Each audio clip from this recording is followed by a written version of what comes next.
Welcome to my video review of the KOCASO W1010 2-in-1 Windows tablet. This is designed to appeal to people who want the functionality of a laptop, or at least some of it, with the ability to make it into a tablet as well. Quick look over the box contents. There's the tablet itself with the cover on it here, which you'll need to remove that. Quick start guide at the top. We have a set of stereo headphones included. There is a soft tip stylus pen for use on the tablet.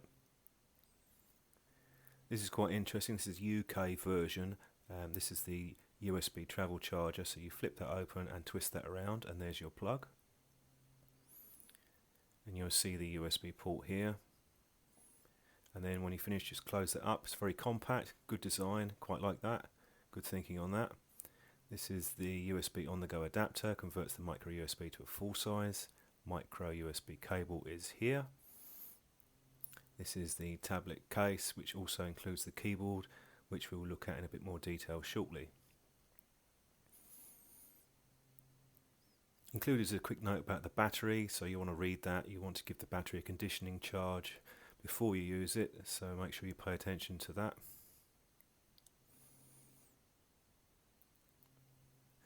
The user manual is better than most tablets that I've used. It goes into Windows 10 a bit as well, and it includes some fairly clear diagrams as well as some pictures to help you along. So if you've never used it, it will give you a reasonable overview of using Windows 10.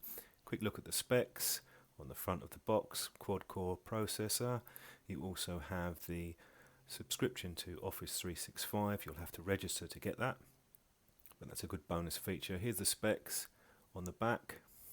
Fairly standard for a tablet of this type. 2 GB of RAM, 32 GB of storage space, front and rear cameras.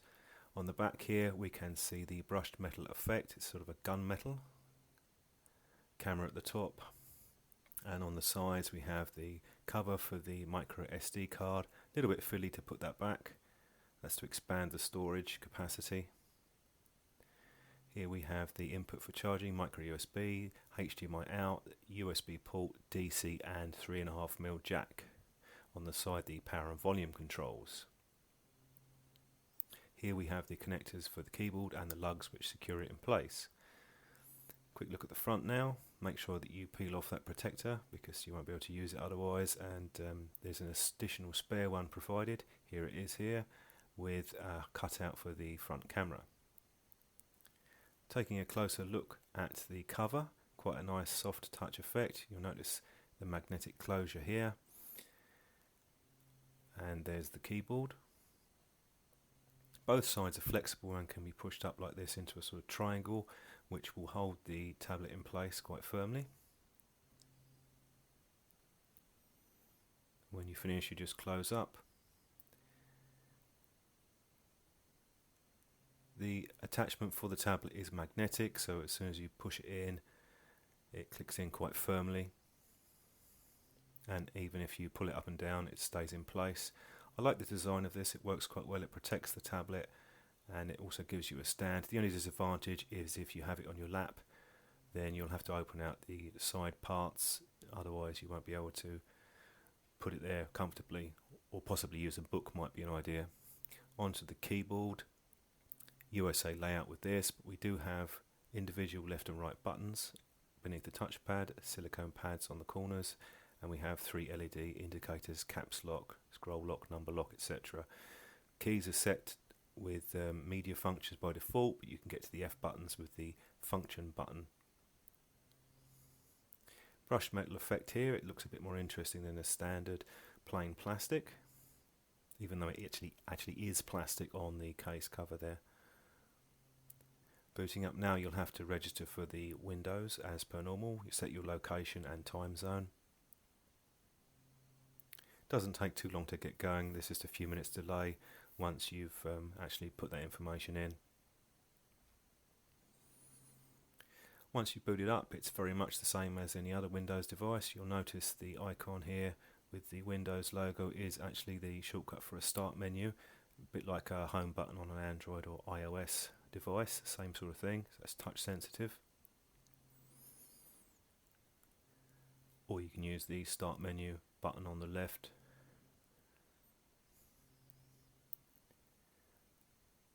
Opening up a few apps, the performance of the device is actually pretty good. It's very much in line with the other Atom processors. This one goes up to 1.83 gigahertz.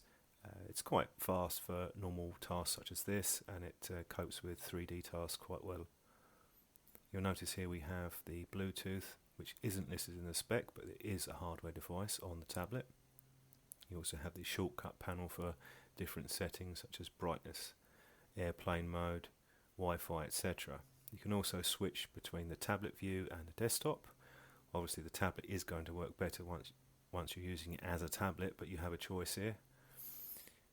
Gives us an indication of the battery time, which is very much closely on the spec. Now this is activated Windows 10. You'll notice there's a few lines here, that's my camera rather than the tablet display. And quick look through the devices.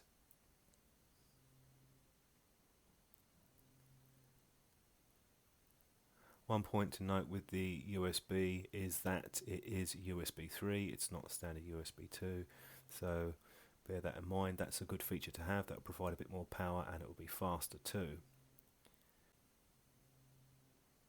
Here we're looking at the processor. It is a quad core, or it has 4 threads, and the speed will vary depending on what you're doing, but it's running at the minute fairly low because it's not doing anything at the minute. Memory of about a gig spare, which is good enough for general usage. I've not really had a problem using Windows 10 with that memory. Onto the cameras, they're not bad actually. They have autofocus and you have a HD video recording. They're not the highest resolution, but they seem to maintain their frame rates quite well even in low light. Switching over, the app is a little bit slow. It's just a basic Microsoft app, but it works well enough. And this is quite low light conditions and it's holding the frame rate quite well. The saturation and contrast does drop off a bit, but it's actually quite usable and better than I expected for a tablet at this price range. Certainly good enough for Skype or internet calls, that sort of thing. This is the virtual keyboard. You can also undock this if you wish. Quick look at the screen. The viewing angles are very good because it's an IPS panel and you have a 1280 by 800 display, but it is quite reflective. That's one of the downsides with it. A quick summary and conclusion with the W1010. A couple of things which I didn't like out of the way. The first thing would be the sound. I thought the sound was a bit too trebly. There wasn't much happening in the mids or the lower end. Certainly not the only tablet to have that problem. It's just I would have hoped it would have been a bit better. So if you're listening to audio or music or videos, you might want to attach headphones or stream to a speaker or something like that. You can hear what's happening. It's just not particularly pleasant on the ears, shall we say. The other point was the reflective screen, which I already mentioned, and the touchpad could be a bit more responsive.